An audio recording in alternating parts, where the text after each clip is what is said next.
Caitlin Clark's golf debut just made me so upset with the WNBA because the LPGA just did everything that the WNBA should have been doing this season. Caitlin Clark made waves in the world of women's sports, but this time, it wasn't on the basketball court. Her impressive debut at an LPGA Pro-Am event created quite a buzz, leaving both fans and critics amazed. Now, from this event, I have only seen and heard of positive things. I didn't hear one thing about how her fans are toxic. I didn't hear one thing about there being too much spotlight on Caitlin Clark and it should have maybe been on the professional golfers that are there. We didn't hear any of that. While the LPGA rolled out the red carpet for her, the WNBA's lack of response was impossible to ignore. What's really happening behind the scenes? I honestly just got so triggered by Caitlin Clark's golf debut, and it is no fault of hers that I got upset. It is the fault of the WNBA because the LPGA just did everything. Caitlin Clark is now a household name, not only for her WNBA success, but also for her unexpected performance in golf. Her appearance at the LPGA Pro-Am wasn't just a typical celebrity cameo, it turned into a nationally spotlighted event. Fans showed up in droves, pushing for the tournament to be broadcast. And when it finally aired, the LPGA struck gold. They didn't just include Caitlin, they made her the star of the entire event. How this Pro-Am event originally wasn't even going to be televised, but there were so many fans who were emailing the organization saying, how can we watch Caitlin? Can we come to the event? Can you live stream it? All of these things. And it ended up being put on television. Let's break it down. The LPGA didn't just get lucky with this opportunity, they planned it with precision. They paired Caitlin with Nelly Korda, the top-ranked golfer in the world. Think about it, one of the biggest stars in women's basketball teaming up with the best golfer around. That's not a coincidence. That's smart marketing. Photos of Caitlin and Nelly were all over social media, generating a buzz that reached well beyond golf fans. Basketball lovers, golf enthusiasts, and more were instantly hooked. Fans were really excited about that. There was so much buzz online. She was trending on Twitter, all of the things. And the LPGA was promoting the crap out of this event. And they also did something really smart by pairing her up with their currently #1 golfer in the world. Meanwhile, the WNBA, the league that shot Caitlin to stardom, remained completely silent. They didn't tweet, post, or make any mention of her golf success. Fans definitely noticed, and it raised a lot of questions. Why wasn't her own league celebrating such a huge moment? It felt like a major missed opportunity, especially after the LPGA showed just how much star power Caitlin could bring to another sport. There are photos of Caitlin and Nelly literally everywhere, and the LPGA was so smart in doing this because they knew that there would be so many eyeballs on Caitlin. So if they put their #1 golfer, who is currently leading the sport and pushing the sport ahead, if they put her next to Caitlin for the entire event, that's just great. It's great for Nelly and it's great for everyone else. It wasn't just the LPGA that jumped on Caitlin's star power. Media outlets were all over the story too. From SportsCenter to Bleacher Report, everyone covered her every move at the event, from her swings to her interactions with fans. Everything Caitlin did became headline news. The LPGA took full advantage of the spotlight, promoting not only Caitlin, but also showcasing their top golfers. It was a win-win situation. In contrast, the WNBA took a different approach. Throughout Caitlin's rookie season, many fans felt the league wasn't doing enough to promote her, despite her standout performances and the clear Caitlin Clark effect on viewership numbers. The league seemed hesitant to fully embrace her rising fame. Critics argued that the WNBA was trying too hard to evenly distribute attention, even when it was obvious Caitlin was the main draw. This reluctance was even more noticeable during the LPGA Pro-Am. While the LPGA leaned into Caitlin's popularity, the WNBA's silence was glaring. Fans didn't hold back, taking to social media to share their frustrations. Many pointed out that this was exactly what they'd been saying all season. The WNBA wasn't doing enough to leverage Caitlin's popularity, So why would the WNBA hold back? Some say the league is cautious about focusing too much on one player, fearing it might overshadow others or stir up tension within the league. Others think it's a missed opportunity tied to outdated marketing tactics. Whatever the reason, Shaq went on Angel Reese's podcast this week and shared his billion-dollar idea for the WNBA. In the next few minutes, you'll witness the moment that rattled women's basketball to its foundation. We have Shaq, Angel Reese, and a whole lot of uncomfortable truths to unpack. Bro, a pretty girl dunking on the rim, I'm watching that all the time. You laughing. A man is not turned on by no woman that's dunking. It ain't about being turned on. It's about seeing stuff that you're not supposed to see. Here's what's ahead. We'll reveal the exact words from Shaq that made Angel uncomfortable, showcase the statistics that support his claims, and explain why this one conversation could potentially alter the future of the WNBA. Stay tuned, because this is going to be intriguing. Shaq just dropped a truth bomb that has the entire basketball world buzzing. We're talking about a 4-time NBA champion, a Hall of Famer, and a business mogul worth over $400 million. When Shaq talks, people pay attention, and he certainly had a lot to say about the WNBA. Picture this: Shaq sitting there, calm and collected, as he discusses ways to make the WNBA more exciting. His suggestion? Lower the rims. Let's roll the first clip. And women's beach volleyball, let's just say the net is 10, but women is lower just a little bit. I'm not saying lower it to 9, 5, 9, 6, but just 9, 9. Just so we can dunk? Yes. No, see? And I hate when men say that. But listen, that's the only difference. People always disrespect women regardless. They're always going to not give us the same value as a man. So I just don't even think that. And that's why you got to do what you've been doing. Go take the Yeah. I'm telling you now, if you lower that thing to 99999. And what's going to happen? All right, tell me, the money going to go through the roof? Yeah. Not all the way down to the ground, of course, but just enough to change the game. He's suggesting lowering the rim to about 8 to 10 feet below the standard height. Why? So we can see some dunks naturally. You might think that doesn't sound too bad, but here's where it gets interesting. Sitting right across from Shaq, Angel Reese isn't on board with that idea. She fires back, making some compelling points about respecting women's basketball. I feel like it still wouldn't be good enough. It's never good enough for a man. People always disrespect women regardless. They're always going to not give us the same value as a man. So I just don't even think that. She then addressed the issue of people not tuning in to watch the game. Yeah. I'm telling you now, if you lower that thing to 99999. And what's going to happen? All right, tell me, the money going to go through the roof? Yeah. We don't even have the people don't even watch the game. You can feel the tension rising as Angel contends that lowering the rim is outright disrespectful to female players. But Shaq wasn't finished. He delivered a real knockout punch. We don't even have people don't even watch the game. Because I don't want to use the B word.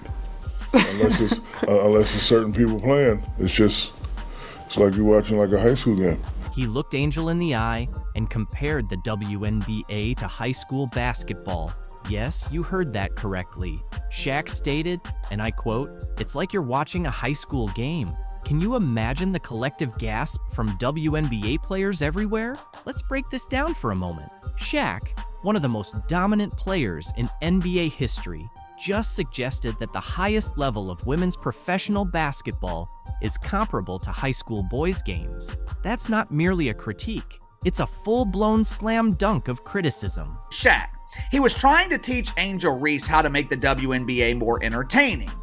So people might actually watch the product. And Shaq is qualified to do so. During his NBA career, the dude was a brilliant marketer. He knew how to be entertaining while also being dominant on the court. There was a reason that every member of the media was waiting by Shaq's locker after games. They knew he would deliver the best sound bites. They knew he would give the most entertaining interview. You might be curious about how this will unfold. On one side, there are people agreeing with Shaq, believing he's just voicing what many have been thinking. They argue that if the WNBA wants to attract more viewers and generate more excitement, then something needs to change. Angel Reese, just because a man is criticizing your league, it does not mean he is disrespecting women. This is the entitlement I always talk about. Angel Reese and her colleagues in the WNBA, they have this false sense of entitlement that makes them believe that they are above being criticized. Anytime they are criticized, they want to play the victim. Men don't respect women. Oh yeah? On the flip side, there's a large group of upset fans and players who believe Shaq's comments are the portrayal of black women in the league is an ongoing conversation. Many, including Aja Wilson, Angel Reese, Cheryl Swoops, and others, seem to view Caitlin Clark as a major issue in the WNBA, at least according to the league discussions. But is this truly the case? Or could it be more about rivalry and resentment? Some recent developments might make us rethink the situation. Last week, Aja Wilson brought up the topic of white privilege while speaking with Kelsey Plum. Now, Wilson and Angel Reese are both featured on the cover of the Wall Street Journal's magazine. Yet surprisingly, there's no mention of Caitlin Clark. In 2024, with all that's happening, isn't it worth exploring this from Caitlin Clark's perspective too? Imagine this. Even if you're the first rookie since 2008 to make the WNBA's first team, break over 50 records in one season, and win Rookie of the Year, you're still not acknowledged in one of the league's largest media spreads to date. This seems puzzling, especially if Clark's success is arguably central to the article's theme.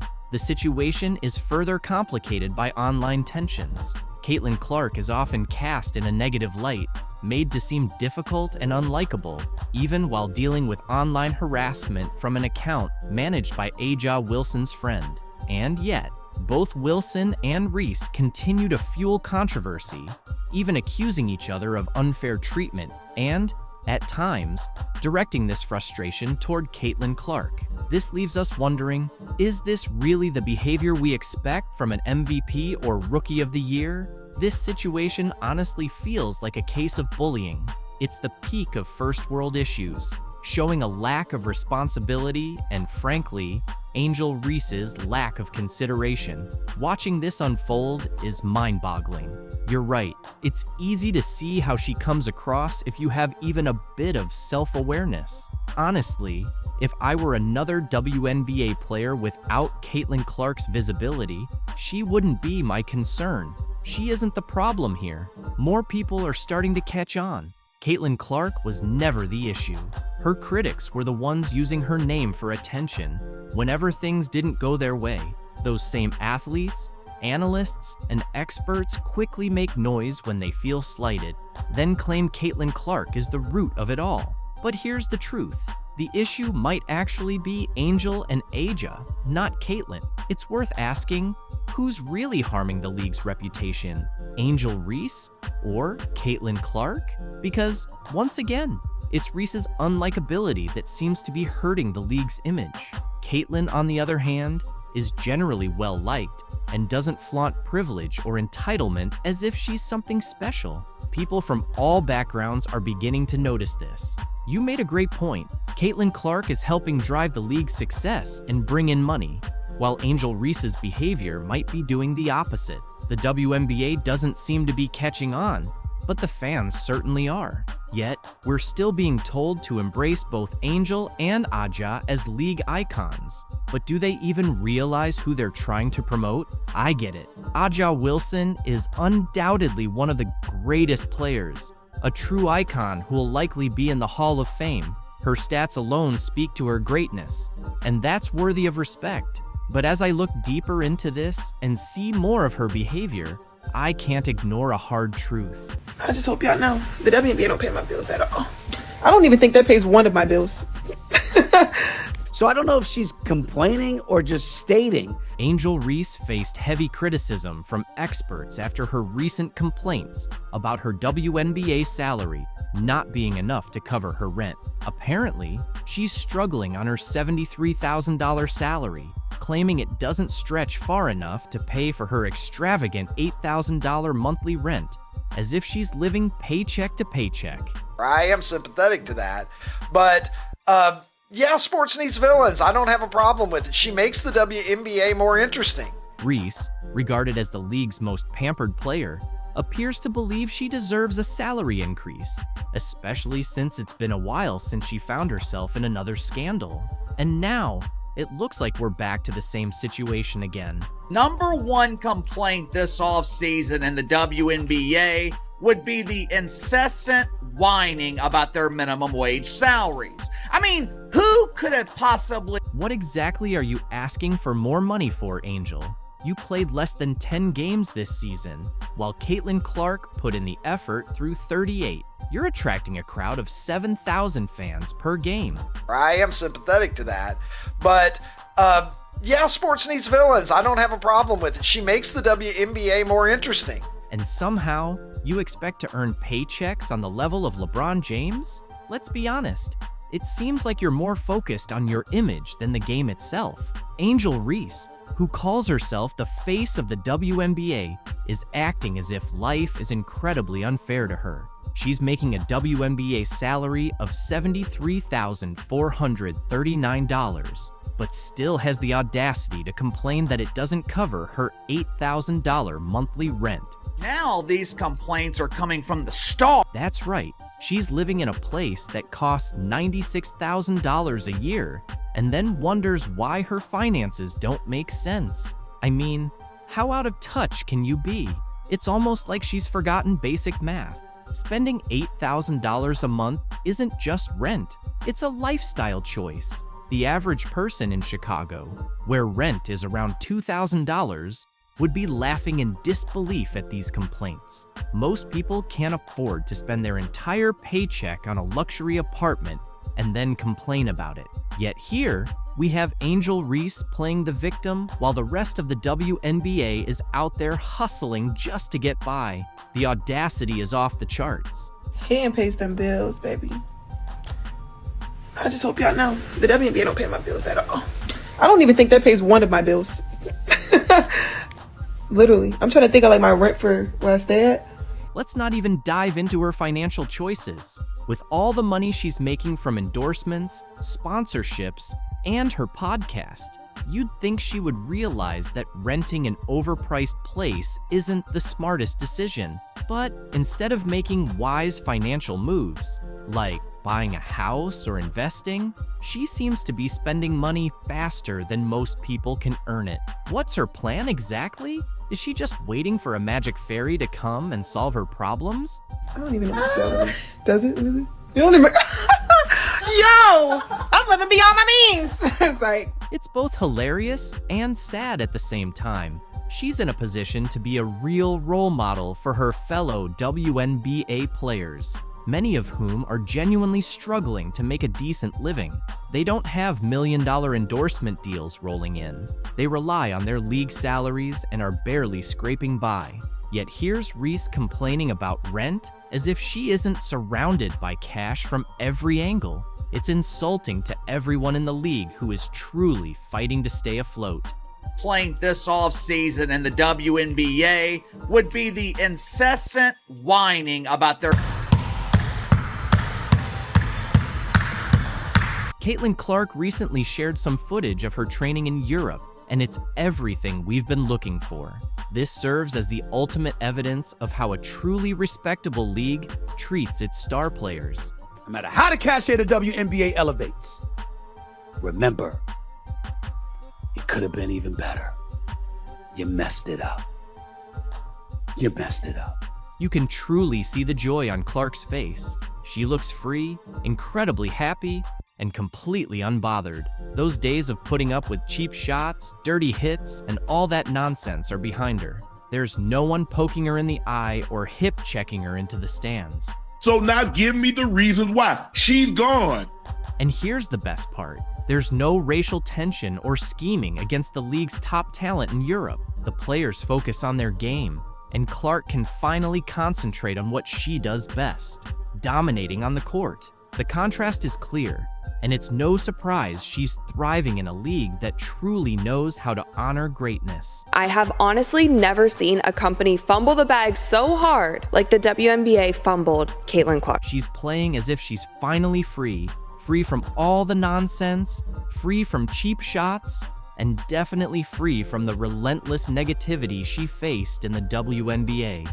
It feels like a completely new Caitlin Clark, and she's clearly enjoying every moment. She's smiling, sinking threes like they're layups, and making no-look passes as if it's just another day in the park. I think it's a good number. Threes were a little bit, I wouldn't say lower. I'll still take 63, but I want to be more so around 70 if I can.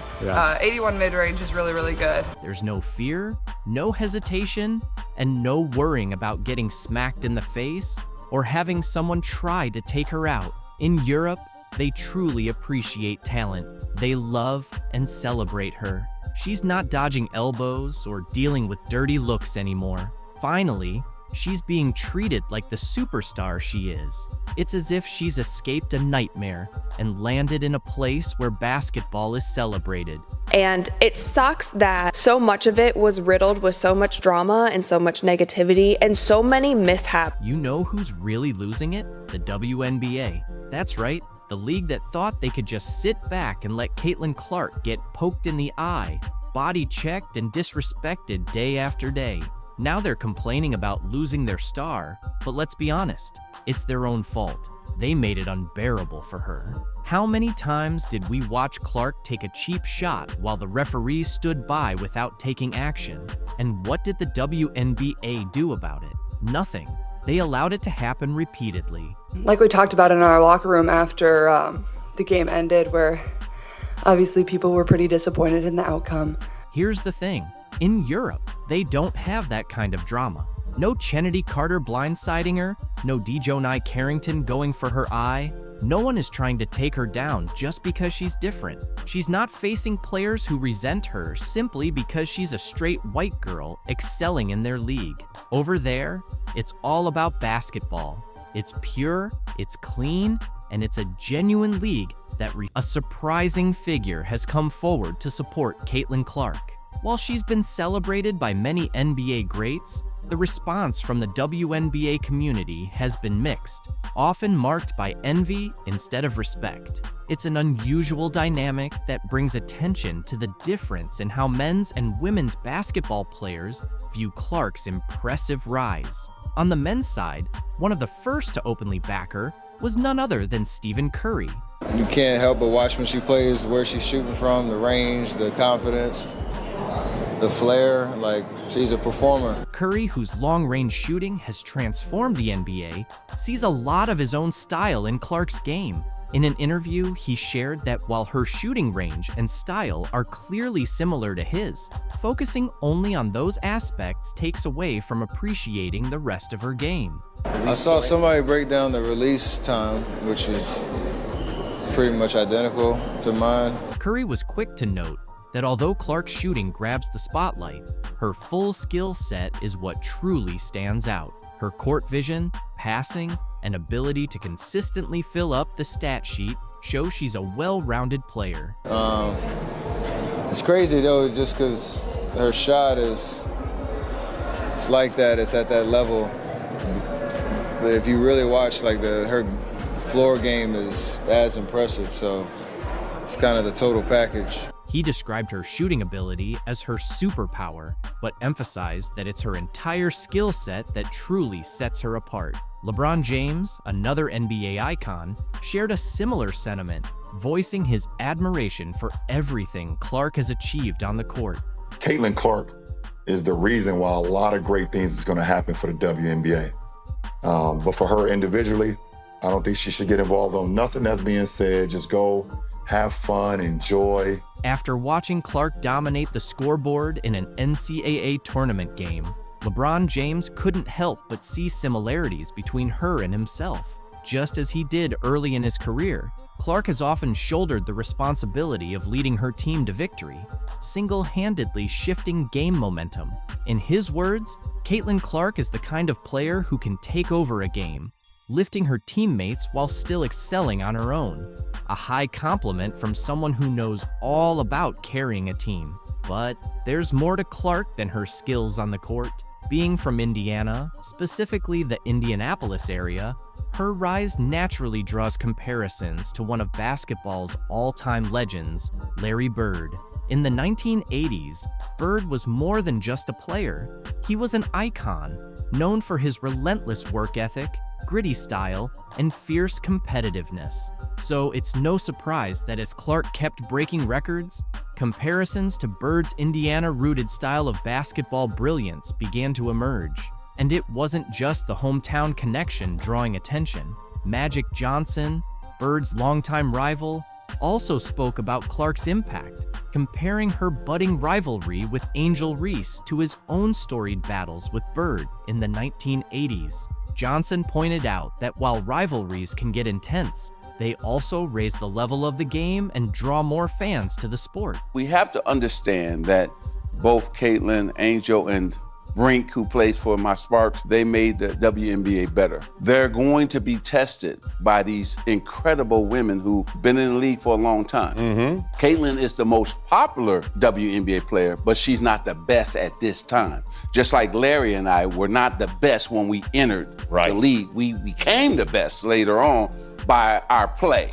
Caitlin still has to play great to become the best WNBA player. In Johnson's words, Caitlin and Angel have brought back that classic spirit of basketball, where everyone's eagerly watching to see what'll happen next. It's like Larry and me all over again, he said. And now, Larry Bird himself has finally spoken up about Clark. Though he's been mostly quiet on the topic until now, Bird recently offered her some advice as she faces rising criticism both on and off the court. He urged her to keep her focus, reminding her that while critics will always be around, they won't stick. What you're doing now, Bird told her, is going to be remembered for. Caitlin Clark's transition from the US to Europe is creating quite a buzz in the basketball world. Her choice to sign a lifetime contract with a European club has fans curious about what motivated such a bold decision, especially after her impressive rookie season.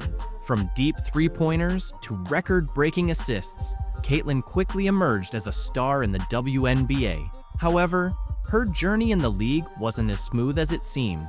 In interviews, Clark opened up about the challenges she faced both on and off the court. One of the toughest parts of her life as a professional athlete was the pressure to always be on. She mentioned that there are days when she simply doesn't want to engage with anyone.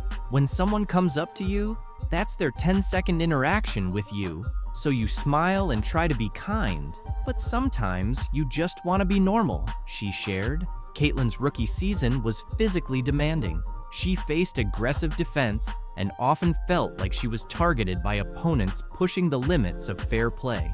Hard fouls and elbows became all too common, yet she kept her composure, accumulating assists and points while setting records despite the relentless pressure. Additionally, as a young white player in a predominantly black league, Clark encountered subtle but uncomfortable moments from both fans and fellow players. These factors weighed heavily on her and played a role in her decision to seek new opportunities overseas. In Europe, she saw not only a fresh start, but also a chance for personal and professional growth. Playing in a different league would provide new challenges without the constant scrutiny she experienced in the US media. While some critics argue that Clark's move might be premature, others view it as a calculated decision to prioritize her passion for the game without the distractions she faced at home. As Caitlin embarks on this new chapter, she leaves behind a complex legacy in the WNBA. Her talent and determination are undeniable. Angel Reese reveals the real reason behind Caitlin Clark's move to Europe. Angel Reese shuts down rumors, says Caitlin Clark's exit is a financial move. Angel Reese couldn't resist weighing in on Caitlin Clark's new European contract. Instead of letting it slide, she stepped in to set the record straight. What the is that headline all about? Yeah. She is the worst basketball player. In the WNBA, this is pretty unprecedented. Someone so set on stirring the pot. Reese, still tangled up in her own steroid controversy, took a jab at Clark, suggesting players are just in it for the money and using racial issues to gain sympathy.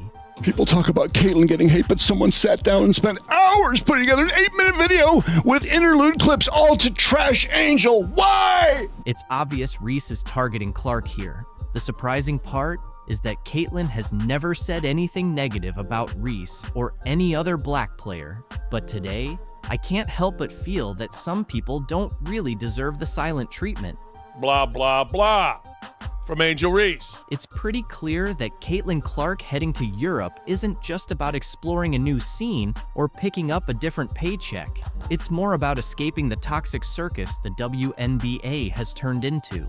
On the surface, the WNBA might seem like the perfect fit for a player like her, someone born to dominate.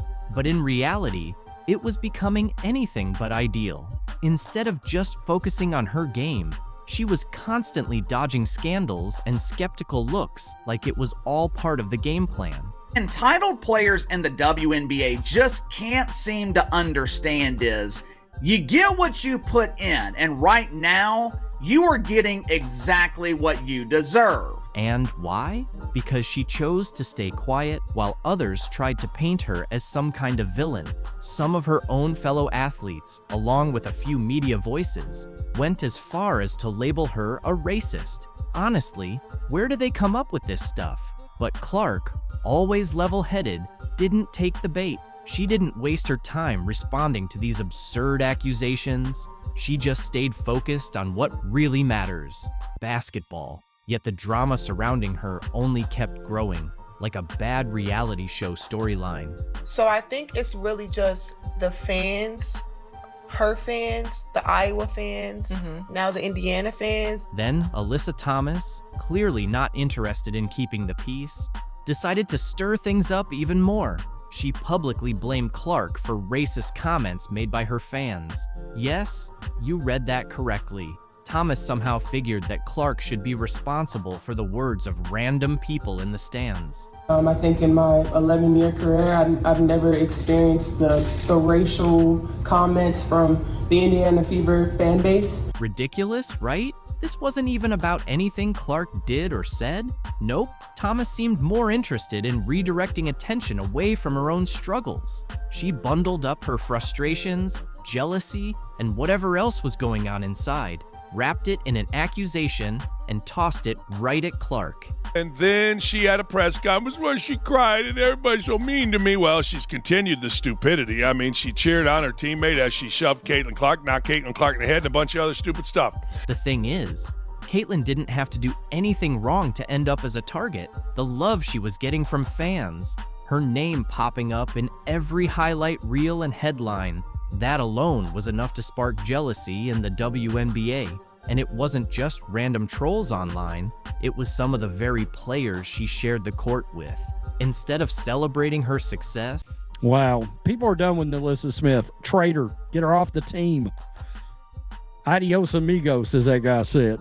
Nelissa Smith, the star of the Indiana Fever, might actually be at the heart of the team's struggles. Hard to believe, right? You're probably thinking, wait, isn't she one of their top players? Well, get ready because we're about to dig into what's really happening with the Fever. So, what's going on with Nelissa Smith?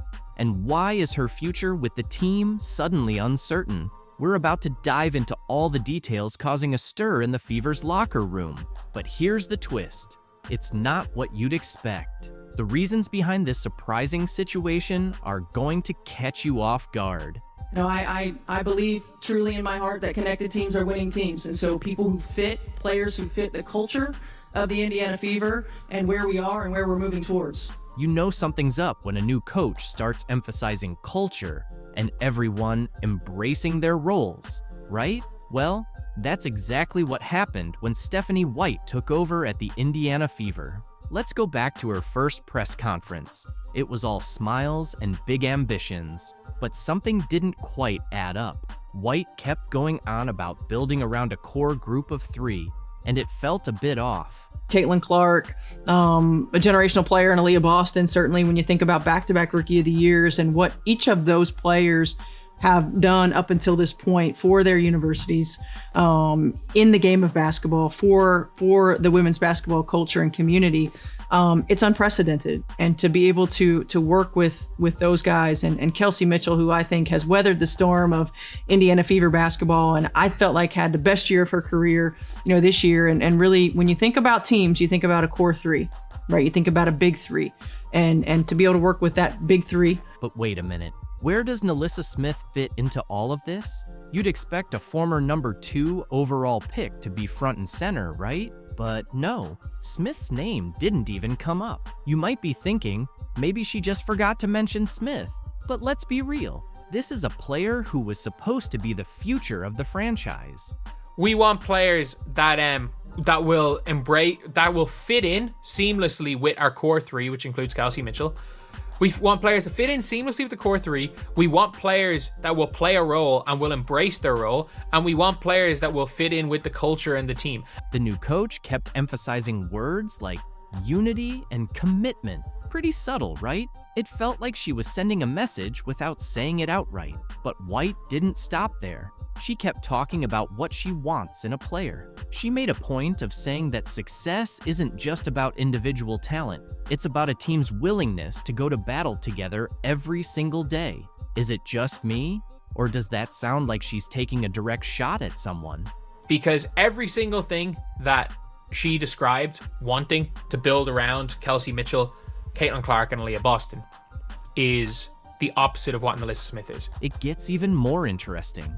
White started outlining what she wants in her ideal player, and it was almost as if she was reading off an anti-Nelissa checklist. She mentioned wanting players who can embrace their roles and fit in seamlessly with the core 3. Ouch, that's got to sting if you're Smith, right? Well, it's becoming pretty clear that White's vision for the Fever's future doesn't seem to include Smith. She's focused on building a team of players who are fully committed to each other and the franchise's long-term goals. And let's be honest, with all the drama surrounding Smith lately, it's tough to see how she fits into that picture. To another level. You know, you've got incredibly talented players right here in Caitlin and Aaliyah and Lexi. A team that was incredibly fun to watch, very tough to game plan against. So I'm glad I'm going to get to work with you guys, work with you ladies. And Iowa has Caitlin Clark, who's become this huge star. She's amazing, and she's getting all this attention, and some nasty press reporters are upset about it. Did you catch what just happened? Megyn Kelly, yes, that Megyn Kelly, just made some explosive comments about the WNBA, and she's not holding back. She's calling out the league for treating Caitlin Clark like she's the enemy. Hard to believe, right? So, what exactly did Kelly say that's got the WNBA so stirred up? Her blunt remarks about Caitlin Clark have lit up the basketball world, sparking a huge reaction across the league. Kelly didn't mince words, and now her comments have everyone on edge. Let's dive into the details everyone's buzzing about. But she came out to say her own scoring record stands despite Caitlin Clark beating it, because I guess they didn't have 3-pointers when she was playing, which is just ridiculous. Kelly didn't hold back when she criticized the WNBA for its treatment of Clark. She bluntly stated that what's happening to Clark is really that serious. Can you believe it? This isn't just some offhand comment. Kelly's words carry significant weight. So she's getting a lot of hate from people like that. Of course, Jamel Hill has weighed in, like a lot of people taking shots at her. You might be wondering, since when does Megyn Kelly care about basketball? And that's a fair question. She typically doesn't involve herself in sports drama. So why is she speaking out now? The reason is that what's happening to Clark is so outrageous that even Kelly felt compelled to voice her opinion. She's been in the WNBA for 2 minutes. There's no reason to hate her other than the amount of attention she's getting and her skin color. I mean, would this be happening to a black Caitlin Clark? No. Getting the same amount of attention. This is where things really heat up. Kelly revealed that some players are actively targeting Clark on the court. She's not referring to just tough defense or regular competition. She's saying that Clark is experiencing outright abuse. And get this, she claims the league is allowing it to happen. How wild is that? And it's resulted in physical alterations on the court that don't get called as fouls, that the girls then deny were intentional. And Caitlin Clark always takes the high road. She never, points the finger, but it happened again. But Kelly didn't stop there. She linked Clark's treatment to larger issues in women's sports. You know how Clark has been in the spotlight a lot recently? Well, Kelly made a shocking statement saying that. many black women inside the WNBA are resentful that this white woman came in and is getting all this attention. That's a serious accusation, and it stirred up strong reactions on all sides. Kelly isn't just referring to fouls and rough play. She's claiming there's a significant amount of racial tension simmering beneath the surface of the WNBA. She believes Clark is right in the thick of it all. The people weren't going, Jake, because they were homophobic, racists. That's why the other girls resent Caitlyn getting attention, because she's not black. You might be asking yourself if Kelly is correct about all this. That's the million-dollar question. One thing is certain, though. Her comments are prompting everyone to seriously examine what's really happening in the league. Kelly believes that Clark is turning the sport into something mainstream. And if that's the case, it seems not everyone is pleased about it. These are the highest ratings in more than 10 years. And it is 100% because of Caitlyn Clark. Those are regular NBA ratings. Like if you get a couple million people watching an NBA game, you're pretty happy as a network guy. She is the Michael Jordan. Like I know you're not a major basketball Him, person, I know. but she is the Michael Jordan of female basketball. Every single player in that league, every single coach, manager, janitor, anyone who has anything to do with that league should be bowing at the altar of this woman. She is transforming the sport into something mainstream, which is what the WNBA was set out to do. And I think it started in 1994 or 1995. This isn't just some drama. It's a major earthquake rocking the WNBA. And believe me, we're only witnessing the initial tremors, the aftershocks from Kelly's bombshell. Finally, before we get to your questions, we have some news to announce. Commissioner Kathy Engelberg, Commissioner of the WNBA, just announced that starting in 2025, the WNBA Finals format will change. The WNBA just dropped a major surprise during the playoffs, and it's all about the Caitlyn Clark effect. They're making some huge rule changes for 2025, but here's the big question. Is this too little, too late? Will these changes really make a difference? Clark's early exit from the playoffs left arenas half empty and tanked TV ratings.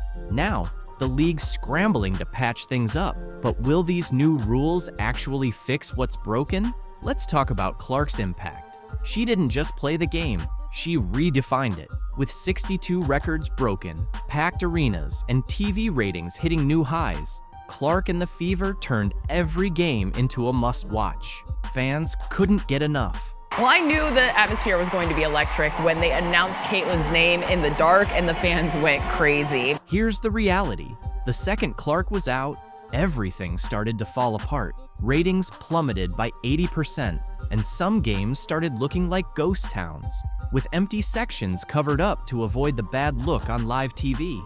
Let's be real. Are you even shocked? Clark was practically carrying the league, and now she's off the court and on the golf course. Can the WNBA make it without its star player? These new rule changes better deliver? Because right now, things aren't looking great. Staying with the WNBA, playoffs, let's stay here. Let's just say the ratings aren't the same with Caitlyn Clark and the Indiana Fever now eliminated. By the way, not only was viewership down, but attendance was as well. The WNBA is definitely in panic mode, ready to do whatever it takes to turn things around. But here's the surprising part. These new rules aren't just minor adjustments, they represent a complete overhaul that could either save or sink the league. The big question is, will these changes be enough to fill the gap left by Caitlyn Clark and boost their ratings? Or will the league keep slipping into irrelevance? Let's dive into these drastic measures. First off, they're extending the regular season from 40 to 44 games, with the introduction of a new team in 2025, the Golden State Valkyries. That means 4 more opportunities to catch your favorite team in action. Getting to go to multiple arenas so that people that are watching at home can see this environment in a multitude of cities. It's amazing. I love it. The growth continues. But that's not all. The finals are getting a makeover too. Starting in 2025, the WNBA Finals will shift from a best-of-5 format to a best-of-7 series. This change aims to create a more intense and exciting championship showdown. Starting in 2025, the WNBA Finals format will change. to a best-of-7 series. Yes. And the format will be 2-2-1-1-1. It's clear that the league believes more games will lead to more fans and increased revenue. Plus, they're making changes to the first round of the playoffs as well. The format is shifting to a 1-1-1 setup, which guarantees the lower-seeded team one home game. Say for the fans, it's a benefit for your team. Has played well enough to get into the playoffs. So now that your fans will be able to see your team play at home during those playoffs. Yeah. Remember the Fever Sun series? The Indiana Fever couldn't return to play in front of their fans at Gainbridge because of all the drama in Games 1 and 2. It seems the league has finally realized that lower-seeded teams need to have the chance to play in front of their home crowd as well. Now, Commissioner Kathy Engelbert is trying to pitch these changes as if they're going to save the league, claiming it's all about balancing the schedule. But let's be honest, it feels more like a frantic effort to keep things running without their star player. With the increased attention this year, there's also been increased scrutiny about the quality of refereeing. Curious if there has been any conversation about whether it's referee pay, referee training, anything to ensure that is as good as it can be. Let's be honest for a moment. Are these changes truly tackling what fans care about? Sure, having more games looks good on paper, but what about the issues that really matter, like player safety and fair officiating? Those concerns seem to have been completely overlooked by Engelbert. Yeah, and the one thing as a very long-term sports fan I know is that officiating and refereeing is always at the top of a fan's list, of the media's list. Global platform now that Caitlin will have coming into the professional ranks, so it's really a great time to be in basketball. Caitlin Clark is clearly a catalyst for a business that was, and let's be honest, Caitlin to some degree financially saved the WNBA. It was hemorrhaging money for years. Build, you have to scale, and ultimately expansion had always been on my list. But we didn't want to rush into it because we wanted new owners, like new ownership groups. Anyone who knows sports here knows like it's a slog to be a sports owner. What would you do to stop your most valuable asset from jumping ship to a competitor? Well, the WNBA just showed the world its answer to that question. Just hours ago, Caitlin Clark, a name now synonymous with basketball excellence, made waves around the globe. Hi, Caitlin. Hey, what's up, Caitlin? Yo, what's up, Caitlin? Hey, Caitlin. Hey, Caitlin. Famous for her incredible shooting range and intense competitiveness, Clark was anticipated to take the WNBA to new levels after being drafted by the Indiana Fever. The Indiana Fever select Caitlin Clark, University of Iowa. However, recent rumors indicate that Clark may choose to skip the WNBA and head to Europe for the attractive contracts available there. In response, the WNBA is ready to make an unprecedented offer, an ownership stake in the Indiana Fever to ensure Caitlin Clark stays in the U.S. Her arrival in the WNBA was poised to be a game changer. Looked up how much the tickets are going for. I kind of cut that price in half. Sites like SeatGeek are charging hundreds and thousands for a seat at Barber Hawkeye. She says the attention for the sport has grown a lot in the 15 years she's been a super fan. After an outstanding college career in which she broke records and attracted millions of viewers, the WNBA viewed Clark as their golden ticket. Her talent for drawing crowds, boosting TV ratings, and increasing attendance to unprecedented levels made her the most anticipated rookie in recent WNBA history. The Indiana Fever, who had struggled with both attendance and performance, saw a significant rise in their numbers after drafting Clark. And the Fever are going to be over 200,000 higher than the next highest total attendance in league history. Many believe she has the potential to transform the franchise single-handedly. Her knack for attracting fans wasn't just a guess. During her college years, Clark's games ranked among the most viewed in women's basketball history.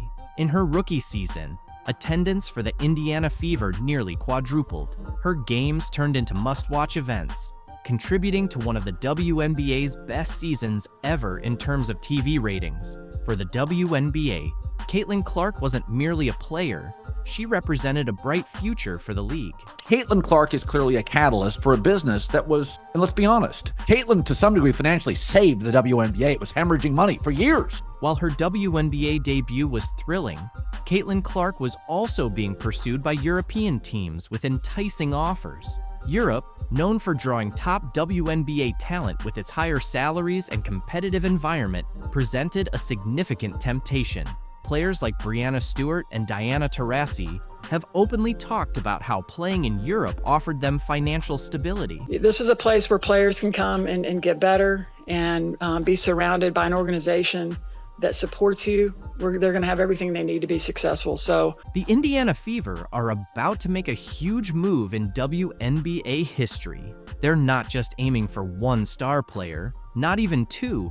They're targeting 10 game-changing free agents who could make them serious title contenders. You might be wondering, how can they afford all that talent? Well, that's where you're mistaken. The Fever have a secret weapon, Kelly Krauskopf. She's back with the team this year, and she's got a bold vision. Kelly's not here to play it safe. She's here to get things done. I know the free agent situation in the WNBA, but are you in a position where you can add some pieces? yes, we are. We're definitely in a position. And I would think that if you are a smart basketball player and you watch the way she plays, you would want to play with her. With her vast network and resources, Kelly is determined to make Indiana the hottest spot in the WNBA. Her strategy is bold, and it's already catching everyone's attention. You won't believe the plans she has in store to turn the Fever into a true powerhouse. You know that moment in a movie when the two main characters finally join forces, and you just know you're about to see something incredible? That's the vibe right now, because Caitlin Clark and Kelsey Mitchell are about to team up for the Indiana Fever. Good thing for women's basketball. I'm playing alongside this kid, so it makes everything, a little bit more dramatic, and like the people are coming out to see this person. So we just do what we can. We embrace it. I'm pretty sure our organization can feed off of it. Let's take a moment to focus on Kelsey Mitchell. Did you know she averaged 19.2 points per game last season?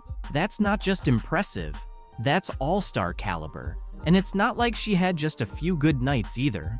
After the Olympic break, Mitchell went on a scoring spree, putting up 20 or more points in 7 straight games. Imagine trying to guard someone that reliable. Now, think about Mitchell teaming up with Caitlin Clark. We're talking about two of the top shooters in the game coming together.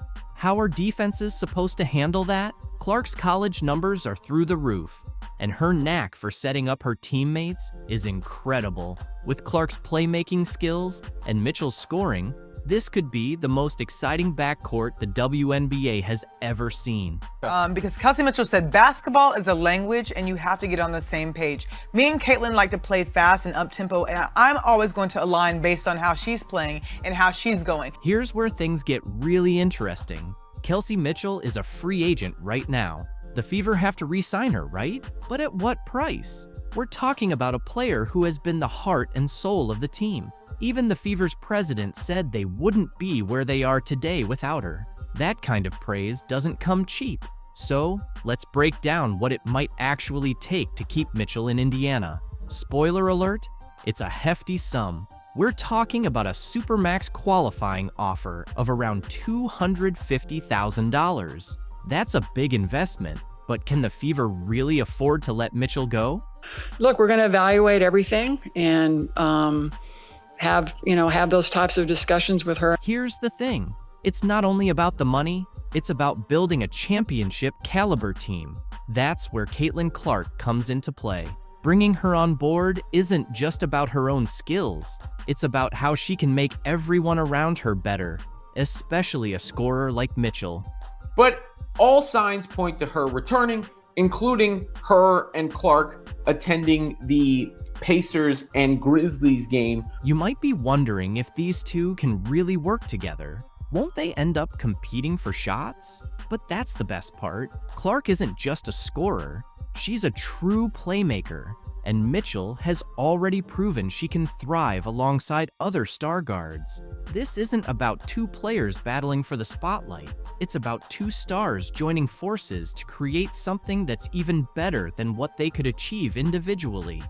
Kelsey Mitchell has been an all-star, but she had the stage, the bright lights, and everybody could see what kind of bucket getter she is. Plus, Caitlin draws the defense. Kelsey gets to go one-on-one and put her skills on display.